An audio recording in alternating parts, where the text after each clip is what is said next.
Assalamualaikum warahmatullahi wabarakatuh. Selamat siang untuk kawan-kawan para pejuang tambak. Kali ini kita akan menyaksikan panen tepatnya di blok 9 jalur 1 nomor 4 tempatnya Bapak Yanto. Ini yang menarik untuk kita bahas kali ini bahwa jalur 1 kalau di Dipasena itu identik dengan jalur yang inletnya atau sumber airnya itu dekat sekali dengan pintu dam, dekat sekali dengan laut.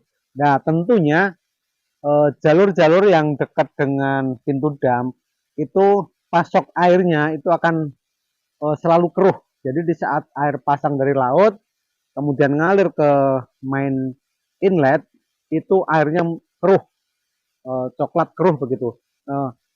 Yang kami yakini selama ini bahwa air yang keruh itu tidak bagus untuk budidaya.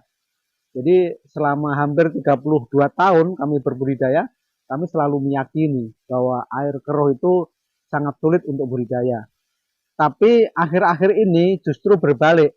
Dalam kondisi AHPND menyerang, kawan-kawan di jalur 1 ini justru bisa menghasilkan panen dengan tonase yang cukup bagus.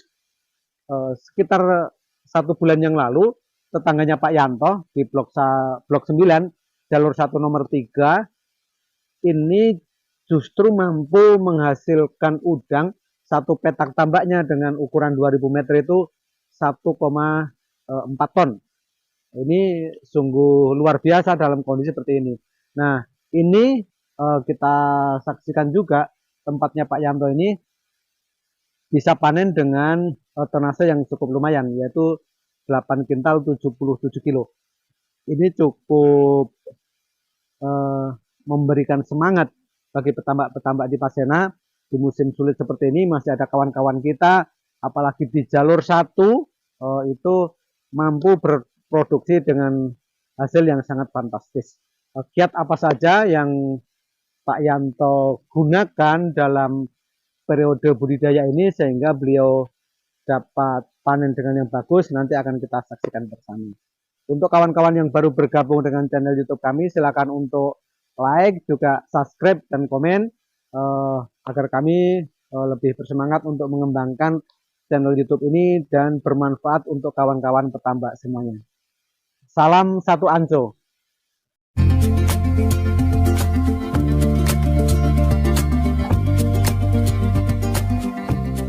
Selamat siang, Pak. Selamat siang. Ya. Ini Wawa habis panen. Saya pengen ngobrol-ngobrol nih. Oh, boleh. Hasilnya kan bagus, Pak. Jadi biar kawan-kawan yang lain juga semangat begitu kan. Oh, mudah-mudahan. Apa kiatnya Wak Yanto dalam budidaya ini sehingga masih bisa berhasil dengan baik. Nah, saya minta dari kita runut dari awal ya, dari persiapannya itu seperti apa? Persiapan tambak sebelum tebar itu, Pak. Oh, persiapan ya biasa itulah. Pertama sudah 2 periode ini saya nggak pakai kaftan. Nggak pakai kaftan malah? Ya, nggak pakai kaftan. Alasannya, Pak? Alasannya karena kan dulu sering pakai kaftan. Nah, hasilnya kan kurang begitu ini. Akhirnya saya coba nggak pakai kaftan. Saya pakai dolomit. Malah pakai dolomit? Ya, dolomit. Oh, gitu. Berapa sak, Pak? Ini cuma 4 sak. 4 sak satu banyak. Urea satu sak. Oh, ureanya banyak. Waktu tambak kering, jadi disebar. Kemudian ya pakai PSB itu yang nggak saya tinggalkan. Pakai PSB itu saya setiap persiapan 2 galon. Persiapannya 2 galon. 2 galon. Kalau untuk perlakuan hariannya setelah budidaya, Pak?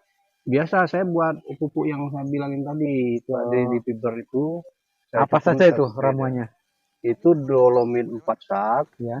Ada M4 botol, udah itu molasenya 3 gayung. Kemudian kentang rebus. Kentang rebus diapain tuh? Direbus, di blender, dicampur di situ. Oh, gitu. Ini termasuk hal baru bagi saya selaku petambak, mungkin kawan-kawannya juga. Itu fungsinya untuk campuran pakan apa untuk pembentukan air, Pak? Untuk air.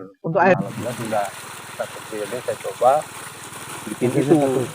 Jadi 1 fiber itu cukup satu periode. Tinggal kalau kita nanti airnya berkurang kita kasih tambah, kita tinggal nambah air. Paling kentang rebus itu ditambah kentang rebusnya empatnya sama molase. Empat itu saya satu periode habis ada 3 kardus. Untuk satu tambak apa untuk 2 tambak? Untuk 2 tambak. Untuk 2 tambak 3 kardus. Tambak. Berarti isi 20 berarti 60-an ya? Molasenya 2 drigen. Molasenya 2 drigen. Nah, itu campuran pakan. Saya dari awal campuran pakan itu harus nggak pernah saya tinggalkan. Campuran pakan. Campuran pakan tuh yang sudah minimal paling nggak molase itu campur apa namanya? Bikinan kita yang rendeman itu. Bukan itu yang itu PSB. PSB untuk campuran pakan juga? Iya, campuran itu aja. Diaduk di ember, itu saya rutin itu. Nah, terus tadi saya lihat ada juga itu yang di box-box itu apa, Pak? Oh, itu saponin. Saponin. Saponin itu 3 gayung, saponin itu direndam di situ. Untuk pemberiannya? Untuk pemberiannya 3 hari sekali. 3 hari sekali. 3 hari sekali malam. Saya nggak pernah mupuk siang kecuali sore ya. Untuk pembentukan kualitas airnya ya. Air. Yang ini tadi tebaran berapa, Pak? Itu benur BLK intensif 8 box. Kalau hitungannya 48.000 per tambak. 48.000 per tambak ya? Per tambaknya. Tadi dapatnya 877 kilo ya? Kilo ya. Ya berarti yang hidupnya 61.000. Melebihi dari tebaran. Berarti memang ada spare yang cukup lumayan banyak di benurnya begitu. Ya alhamdulillah. Mudah-mudahan benur BLK biar berkembang seperti yang sudah jaga kualitasnya. Ya saya alhamdulillah 2 periode ini benur BLK alhamdulillah. Jadi terus. Kalau pakannya, Pak?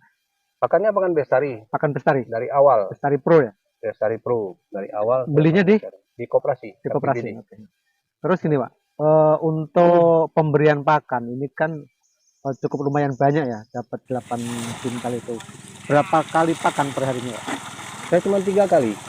3 kali pakan? Ya sebenarnya saya sudah kepikiran umur sebulan setengah saya mau coba 4 kali. Tetapi berhubung ya faktor malas. Karena sudah tua ya. Kemauan dengan tenaga sudah tidak sebanding gitu.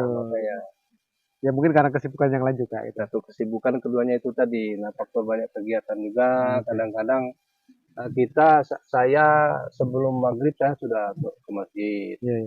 Isya saya nunggu nggak pulang. Nggak pulang. Dari maghrib saya nunggu di masjid pula. Jadi sedangkan pakan itu jam 7 sebenarnya kan. Kita jam 7 masih di masjid. Jadi ya sudahlah.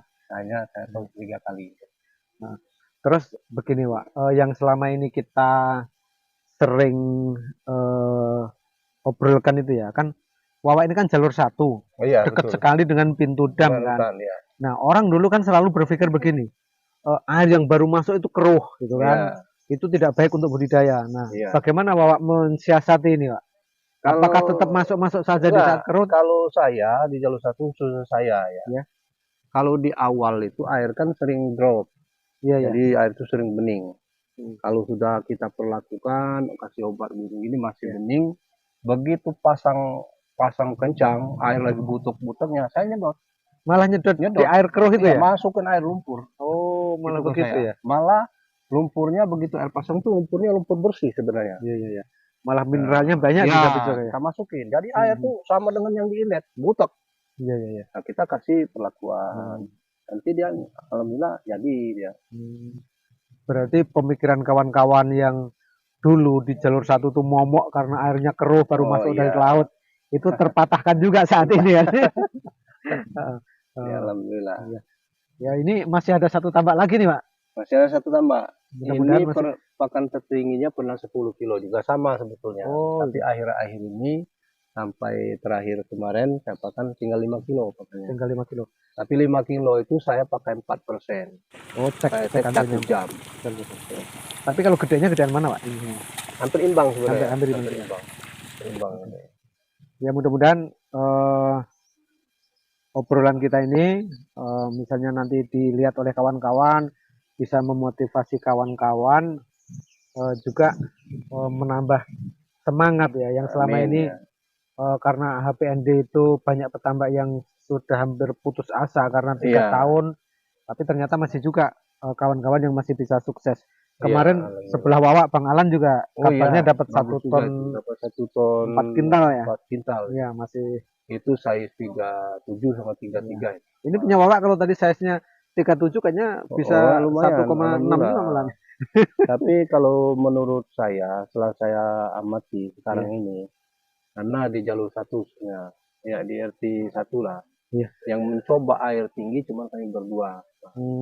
Coba kita kembalikan seperti dulu, persoalan dulu kita kembaliannya setinggi mungkin. Bagaimana dengan hasilnya? Kayaknya seperti itu kayaknya, cuman tambak nggak bocor. Iya. Kalau ini sepertinya tambaknya masih ada bocornya. Tapi nggak seberapa lah, udah seberapa ya. Plastiknya masih luas. Tadi upayakan tuh. Iya. Yang penting tambak nggak saya kayak gitu, karena saya tuh akhirnya dia tinggi terus. Saya dari awal dia tinggi sampai sekarang akhirnya jadi terus. Mudah-mudahan harapan saya kawan-kawan semua, khususnya warga di Pasena, ya bisa seperti kawan-kawan seperti saya juga lah bisa berhasil. Itu harapan saya. Yang intinya kita sering-sering koordinasi, ambillah yang terbaik, coba kita berlakukan. Jangan suka kita meremehkan omongan orang. Kadang-kadang omongan orang nggak disangka, tapi kita coba, alhamdulillah hasil gitu. Terus ini Pak, untuk infrastruktur ya, kayak inlet, kayak outlet, ini kan masih perlu pembenahan dan tidak mungkin kita lakukan sendiri-sendiri. Itu kan dari pihak organisasi kan ada program namanya Investasi 1000. Ini kan sudah berjalan lama Pak, dari 2014 ya. Sudah cukup lama. Apa yang Wawa rasakan dari Investasi 1000? Ya sangat beruntung sekali. Karena sangat beruntung, kita kalau ada uang kas itu apapun bisa kita lakukan. Contoh, kita pengerukan kanal ini biayanya nggak sedikit loh, besar itu. Coba kalau nggak punya investasi 1000, bayar pribadi, nggak bakal terkeruk kanal kita. Iya, kadang itu. Pas kita punya duit, tetangga pas kosong, gitu, akhirnya eksavator nggak bisa masuk juga. Itu saya dia sangat bersyukur. Ya udah Pak, terima kasih nih Pak. Tadi ada sama-sama ilmu yang saya dapat kayak pemberian saponin, kayak tadi ramuan yang khusus tadi itu hal baru bagi saya. Nanti insya Allah akan saya coba juga. Saya baru mencoba kemarin pakai unsur hara itu. Unsur hara yang baru dia pakai itu. Nah itu saya rendam sendiri pakai di box itu 3 hari rendam baru saya taburkan. Airnya stabil terus ya. Unsur hara itu kan mineral mikro, jadi penambahan mineral mikro. Dan itu memang penting sekali karena alkalinitas ditambah di air inlet kita itu sangat rendah. Idealnya sih di 200 ya, minimalnya di 120, tapi di pintu dam itu hanya ketemu 96 saat kami ukur kemarin, jadi masih jauh. Jadi penambahan mineral itu masih sangat perlu ya, penambahan mineral sangat perlu untuk tambak kita. Oke Pak, saya sepertinya nggak bisa ikut yang tambak sebelah karena udah jam setengah 12. Ada acara juga di sana. Terima kasih sama-sama. Semuanya banyak. Infonya mudah-mudahan sebelahnya juga dapat banyak. Amin. Oke, terima kasih banyak Pak. Terima kasih juga atas kunjungannya. Mudah-mudahan kawan-kawan juga bisa.